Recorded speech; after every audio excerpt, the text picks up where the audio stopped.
آج دن کے وقت later part of the day میں عمران خان سے میرا مشورہ ہوا تھا. میں نے ان کو رائے دی ہے. میں نے کہا کہ اس پہ باقاعدہ کیس کرنا چاہیے کہ تبدیلی کہاں سے شروع ہوتی ہے. یہ بڑی امپورٹنٹ بات ہے ہسٹورک پرسپیکٹو میں آپ کو بتانا چاہتا ہوں. پاکستان کی جو آرگینک ہسٹری جاننا چاہتے ہیں آپ تو وہ اس طرح سے ہے سمجھنے کا طریقہ اس کا.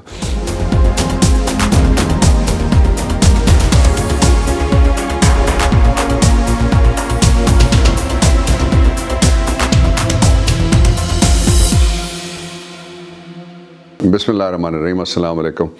دنیا بھر کے محکوم، مظلوم، مجبور لوگوں کو میرا سلام. ہیلو پاکستان. پاکستان صرف نہیں بدلا، ایک خاص تاریخی پرسپیکٹو میں شروع میں آپ کے سامنے رکھنا چاہتا ہوں کس حد تک بدل گیا ہے. میں نے آپ کو بتایا تھا کہ کون سے ریڈ لائن بتائی گئی تھی ایم پی ایس کو. میں نے کل کہا تھا کہ اس کو گرین میں بدل دے گا عمران خان. وہ تبدیلی نصف شب کے بعد کل آ گئی. پنجاب کے بارے میں ایک تاثر یہ دیا گیا کہ جب یونینسٹ پارٹی کی گورنمنٹ تھی تو وہ کہتے ہیں جی کہ جلوس جا رہا تھا اس کے خلاف، حکمران کے خلاف. تو پھر درمیان میں سے تبدیلی آ گئی. انہوں نے آ کے کسی نے سازش ایسی کی اور کہا کہ جی ہمارا تو راضی نامہ ہو گیا، اور پھر انہوں نے کہا جی نویں خبر آئی ہے، خضر ساڈا بھائی ہے. میں تھوڑا ہسٹری آپ کو بتانا چاہتا ہوں. سکندر اعظم، الیگزینڈر دی گریٹ جب آیا ہندوستان میں تو اس کو صرف ایک جگہ پہ بہت شدت کے ساتھ، ایران کے بعد وہاں کے جو سردار تھے انہوں نے اپنے سردار دارا کا سر کاٹ کے اس کو تشتری میں رکھ کے دوسرے حملے کی میں بات کر رہا ہوں پیش کر دیا. رستے میں کسی نے اس کو نہیں روکا. جب وہ پنجاب میں اور وہ خطہ پٹھوار میں پہنچا تو یہاں پورس خان کی فوج نے اس کا مقابلہ کیا اور یہاں پہ جنگ ہوئی. لیکن جو غلامانہ ذہنیت رکھنے والے لوگ ہیں انہوں نے پورس حالانکہ مقامی تھا، اس نے تحفظ کیا اپنے سرزمین کا اور لڑائی لڑی بڑی جاندار. لیکن جو یادگار بنی ہوئی ہے، اگر آپ جیلم جائیں تو رستے میں موٹر وے کے رستے میں ایک جگہ یادگار جو بنی ہے وہ سکندر اعظم حملہ آور کی یادگار بنی ہوئی ہے. دوسرا تھا، اس سے تھوڑا سا آپ آگے جائیں تو نیلی بار کا جو علاقہ آتا ہے، دلہ بھٹی نے 19 سال سے زیادہ ایک دوسرا سکندر اعظم کے بعد جو مغل اعظم تھا اس کا راستہ روک کے رکھا اور پھر دھوکے سے اس کو لاہور میں لے جا کے اور اس کو مارا گیا. اس کے بعد اب ریسنٹ ہسٹری میں اگر آتے ہیں تو آپ کو پتہ لگے گا کہ جس نے مزاحمت کی باقاعدہ 24 سال کا ایک لڑکا، جڑاوالا کے پاس اس کا گاؤں ہے، اس کا نام تھا بھگت سنگھ. اس نے مزاحمت کی پہلے ایسٹ انڈیا کمپنی اور پھر اس کے ساتھ ہی مزاحمت کی اس نے جو امپیریلزم تھا برطانیہ کا اس کی بھی. پھر اس کے بعد یہ ہوا کہ پوری اسمبلی بکنا شروع ہو گئی. پھر اس سے بعد یہ ہوا کہ لوٹے بننا شروع ہو گئے. تبدیلی کہاں سے شروع ہوتی ہے؟ یہ بڑی امپورٹنٹ بات ہے ہسٹورک پرسپیکٹو میں آپ کو بتانا چاہتا ہوں. پاکستان کی جو آرگینک ہسٹری جاننا چاہتے ہیں آپ تو وہ اس طرح سے ہے سمجھنے کا طریقہ اس کا. تو عمران خان کے آنے کے بعد پہلی دفعہ 20 لوٹے جو تھے ان کو 21 بلکہ ان کو کے پی کی اسمبلی سے اس نے اپنے آدمیوں کو نکال دیا اور گورنمنٹ ٹوٹنے والی تھی. اس لیے کہ 8 کی اکثریت تھی اور 5 اس کے اتحادی تھے اس وقت گورنمنٹ میں. یہ میں پروونشل گورنمنٹ کے پی کی جو پچھلی تھی اس کی میں بات کر رہا ہوں. اس کے بعد دوسرا مرحلہ آتا ہے. دوسرے مرحلے میں 20 لوگ بک جاتے ہیں پنجاب میں. 20 کے 20 نکال دیے گئے. ان پہ ضمنی انتخابات ہوتے ہیں. پنجاب جاگ گیا. پنجاب نے اپنی ہسٹری ری رائٹ کرنا شروع کر دیا اور اصلی تاریخ کی طرف لوٹ گیا. اور درمیان میں سے وہ لوگ جو پہلے انگریزوں کے کتے نہلاتے تھے ایسٹ انڈیا کمپنی کے زمانے میں اور پھر وہ گھوڑے پال بن گئے تھے، اکثر ان میں سے جو تھے وہ جب برٹش راج فرنگی کا براہ راست آیا، کوئین آف انگلینڈ نے جب یہاں پہ حکومت کرنا شروع کی، تو یہ تاریخ بدلی ہے. کل پھر کیا ہوتا تھا، وہ کہتے تھے کہ جو سرکاری ملازموں میں سے انتہائی امپورٹنٹ 3 جگہیں ہیں ان میں سے لوگ منور کرتے تھے سارا کچھ، اور جو منور کرتے تھے اس کے اوپر جس کے حق میں جاتے تھے اس کو گرین لائن ملتی تھی، جس کے خلاف جاتے تھے اس کو ریڈ لائن ملتی تھی. تو لوگوں کے پاس فیصلہ اس کا حق نہیں تھا، اور وہ جو حق ملا 1973 میں، اس کے بعد پھر شعور بیدار کیا ایک وزیر اعظم نے، اور درمیان میں پھر سودے بازی ہو گئی، باریاں لگنا شروع ہو گئیں. اور باریوں کا نتیجہ یہ نکلا کہ 2 خاندان جو تھے وہ بڑے ہوتے گئے اور جمہوریت سکڑتی گئی. اور آج جو آپ دیکھ رہے ہیں یہ کسی سٹینڈرڈ، انٹرنیشنل سٹینڈرڈ کے اوپر بھی اور مقامی سٹینڈرڈ کے اوپر بھی اور ڈیسنسی کے standard, political, parliamentary, constitutional, Lego constitutional, یہ کسی اعتبار سے بھی یہ جمہوریت نہیں ہے، یہ جمہوری نازیزم ہو سکتا ہے. اس کا ایک پہلو آپ ذہن میں رکھیے. اب ہوا کیا کہ کل کوشش جو کی گئی وہ اس طرح کی کوشش تھی.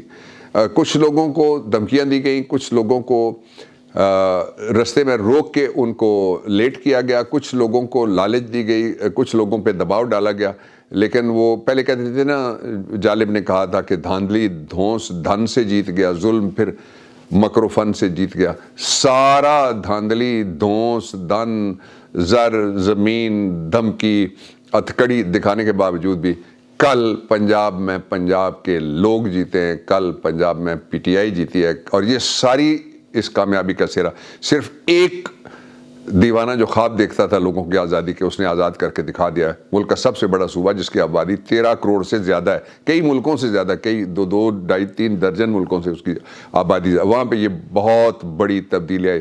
اس سب پہ میں آپ کو اور آپ سے پہلے عمران کو اور آپ کے بعد اپنے آپ کو میں مبارکباد دیتا ہوں۔ دوسرا اس کا پہلو تھا کہ جب یہ سارا ہو رہا تھا تو 2 دعوے کیے گئے۔ ایک دعویٰ یہ کیا گیا کہ ایک صاحب اٹھے، انہوں نے کہا جی کہ ہم نے جیو فینسنگ کی ہوئی ہے، یعنی ہم سپائنگ کر رہے ہیں کس کی؟ پارلیمنٹیرین کی، کہ ہمیں پتہ ہے کون کس وقت کس جگہ پہ ہے۔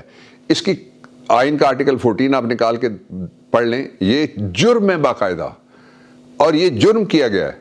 آج دن کے وقت later part of the day میں عمران خان سے میرا مشورہ ہوا تھا، میں نے ان کو رائے دی ہے، میں نے کہا کہ اس پہ باقاعدہ کیس کرنا چاہیے کہ کس طرح سے لوگوں کی آپ پرائیویسی اس کو کوئی بلڈوز کر سکتا ہے، انویڈ کر سکتا ہے، اور اس کو کوئی بریچ کر سکتا ہے۔ اگرچہ اس ملک میں اس سے بڑے کام ہو چکے ہیں۔ کیا بڑے کام ہو چکے ہیں؟ مثال کے طور پہ جو سیکیورڈ لائن ہے پرائم منسٹر کی، اس کے اوپر کی جانے والی ان کی گفتگو، ان کی بیگم کی گفتگو، اس کو مگ اپ کر کے مکس اپ کر کے ڈاکٹر کر کے، اور اس میں سے بھی لوگوں نے کچھ حصے استعمال کیے، یعنی کچھ محفوظ کسی جگہ پہ نہیں تھا، کل بھی نہیں تھا، اس لیے کہ یہ ہم نے نہیں کہا، یہ گورنمنٹ کے منسٹر نے کہا کہ ہمیں پتہ ہے کون کس جگہ پہ ہے، اور یہ انتہائی سیریس بات ہے، اس لیے کہ اگر اس طرح سے ہو تو پھر بندے people can be taken out, جس طرح مار کے ان کو اٹھا دیا جائے درمیان میں سے، وہ بھی کیا جا سکتا ہے۔ یہ بڑی خطرناک بات ہے، اور یہ پاکستان کی تاریخ میں پہلی دفعہ کسی گورنمنٹ نے یہ کہا ہے کہ یہ وہ ہیں جو اس سے پہلے ان کا ریکارڈ تھا بوربن والا آپریشن جس میں لوٹے بنائے انہوں نے، دوسرا تھا چھانگا مانگا والا آپریشن، تیسرا تھا سوات والا آپریشن، یہ کرتے رہتے تھے، لیکن اس خطرناک حد تک یہ جاتے تھے کہ کل ان کے اپنے منسٹر کے اعتراف کے بعد یہ بات سامنے آئی ہے۔ اب ایک سوال آپ کے ذہن میں بھی ہوگا، میرے ذہن میں بھی ہے، ساری دنیا پوچھ رہی ہے سوال، وہ سوال یہ ہے کہ اب اس کے آگے کیا ہوگا؟ اس کے آگے یہ کچھ بھی نہیں کر سکتے۔ یہ جو تبدیلی آئی ہے اس کے بعد پاکستان کے لوگ پہلی دفعہ ان کو شو ڈاؤن کے بعد، پورا زور لگانے کے بعد، پورا پیسہ لگانے کے بعد، سارے ریاستی وسائل، ادارے، لوگ، ملازمین استعمال کرنے کے بعد بھی ہینڈز ڈاؤن شکست ان کو ہوئی ہے، کل کھلی شکست ہوئی ہے، جس شکست کو ان کو مجبوراً جب وہ ہائی کورٹ میں گئے تو انہوں نے ادھر ادھر کرنے کی کوشش کی، تو ہائی کورٹ نے کہا کہ بہت اچھا کیا ہے کہ آپ نے اعتماد کا ووٹ لے لیا، ہمیں کہا، اور اس کے بعد ان کا کیس جو تھا وہ ختم ہو گیا۔ پھر اس کے ساتھ ہی میں نے کل آپ کو اشارہ کیا تھا کہ یہ نہ راج ہوگا نہ گورنر ہوگا، گورنر نے راج والا اور وہ جو بڑھ کے ماری جا رہی تھی وہ تو پیچھے رہ گیا، اور اس کو اپنا آرڈر جو اس نے انلیگل اور بیونڈ دی کانسٹیٹیوشن کیا تھا وہ گورنر صاحب کو چاٹنا پڑ گیا، وہ ہی ٹوک اٹ بیک۔ دوسری بات کہ اس سے آگے کدھر حالات جائیں گے، اس سے آگے جو فیصلہ ہم نے کیا ہوا ہے، آج کی تازہ ترین بات یہ ہے کہ عمران خان نے مشاورت شروع کر دیا پنجاب کی پہلے لیڈرشپ سے، آج مشاورت، اور کل جو کے پی کی لیڈرشپ ہے اور وہاں کی گورنمنٹ ہے، لیڈرشپ سے مراد وہاں کی گورنمنٹ، اور اس میں کچھ لوگ اور جن سے مشورہ کیا جاتا ہے، تو وہ کرنے کے بعد پھر عمران خان اسمبلیاں توڑنے کا اعلان کر دیں گے۔ پاکستان درست سمت میں چل نکلا ہے، صرف 2 مسئلے باقی رہ گئے۔ ایک الیکشن کمیشن ہے جو پی ڈی ایم کی ایک چھوٹی سی برانچ کے طور پہ کام کر رہا ہے، بڑی بدقسمتی کے ساتھ یہ کہنا پڑتا ہے، اور مسلسل ایک ہی پارٹی کو اس نے جب سے یہ لوگ آئے ہیں رگڑا دے۔ اس سے پہلے بھی لوگ آتے تھے اور تھوڑا سا ایسے ہی اپنا منہ رکھنے کے لیے بھی، چہرہ بچانے کے لیے بھی وہ کوئی بیلنسنگ ایکٹ بھی کر دیتے تھے، یہاں کچھ بھی نہیں ایسا ہو رہا، اور اس کے ساتھ ہی کسی نے خواہش وہاں سے اندر سے ظاہر کی ہے جو چھپی بھی ہے کہ ہم پہ آپ اعتبار کریں، قوم ہی نہیں اعتبار کر رہی تو ہم اعتبار کس طرح کر سکتے ہیں۔ دوسرا جو مسئلہ ہے وہ یہ ہے کہ الیکشن کے ٹائمنگز میری ریڈنگ یہ ہے جو مجھے تھوڑا بہت سمجھ آتا ہے کہ الیکشن کے ٹائمنگز کل کے بعد اور قریب آ گئے ہیں۔ آخری بات میں نے کہا تھا کہ کچھ نہیں، وہ جو بیگرز بینڈ گیا تھا سوئٹزرلینڈ، اس کو کچھ نہیں ملا. تو آج آپ دیکھ لیجئے ساری دنیا کہہ رہی ہے کہ کچھ نہیں ملا.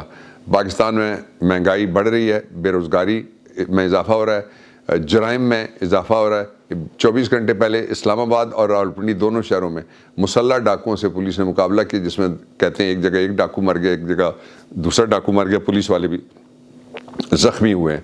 تو یہ پاکستان کو جو بند گلی میں ڈالا جا رہا تھا، اس میں سے اللہ کی مہربانی سے ہم نے ایک دیوار گرا دی ہے، اور بڑی دیوار گرنے والی ہے. کل پھر آپ سے بات کروں گا. پاکستان پائندہ باد.